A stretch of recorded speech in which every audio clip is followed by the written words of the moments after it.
കൊച്ചി വിമാനത്താവളത്തിൽ നിന്ന് 5.5 കോടി മൂല്യമുള്ള ഹൈബ്രിഡ് കഞ്ചാവ് ഒരു മലപ്പുറം സ്വദേശിൻ്റെ കയ്യിൽ നിന്ന് പിടികൂടി.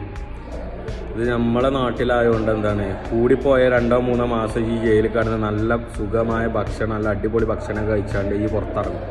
ഇതൊക്കെ അവിടുന്ന് പൊക്കുകയാണെന്നുണ്ടെങ്കിൽ പിന്നെ ജീവിതകാലം മുഴുവൻ ജഗത്താണ്. അഥവാ എന്നേം കാലത്ത് ഈ പുറത്തിറങ്ങി കഴിഞ്ഞാൽ പിന്നെ ഒരിക്കലും ഈ ലഹരി എന്ന് പറഞ്ഞത് കേൾക്കാൻ പോലും എനിക്ക് ഇഷ്ടമുണ്ടാവില്ല. അമ്മാതിരി രീതിയിലേക്കാണ് അവിടെ ഉള്ള അവസ്ഥ. ഇതൊക്കെ കൊണ്ടുപോകുന്ന ആൾക്കാർ ഇതേപോലെ നിങ്ങൾക്ക് പൈസ തരാം, അത്ര ലക്ഷം തരാമെന്നൊക്കെ പറഞ്ഞാണ്ട് ഇതേപോലെ നാട്ടിൽ നിന്ന് ഗൾഫിലൊക്കെ പോവുകയാണെന്നുള്ളവരൊക്കെ ശ്രദ്ധിച്ചോളി. ജീവിതകാലം മുഴുവൻ അകത്തേക്ക് അതിൻ്റെ ഉള്ളിലൊക്കെ ഉള്ള ടോർച്ചർ ഇതൊക്കെ യൂസ് ചെയ്ത അവിടുന്ന് കുടിച്ച ആൾക്കാരോടൊക്കെ ഒന്ന് ചോദിച്ചു നോക്കണം.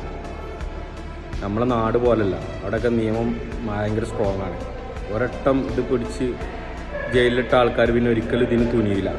അമ്മാതിരി രീതിയിൽ അവിടെ വലിയ ടോർച്ചർ ചെയ്യും.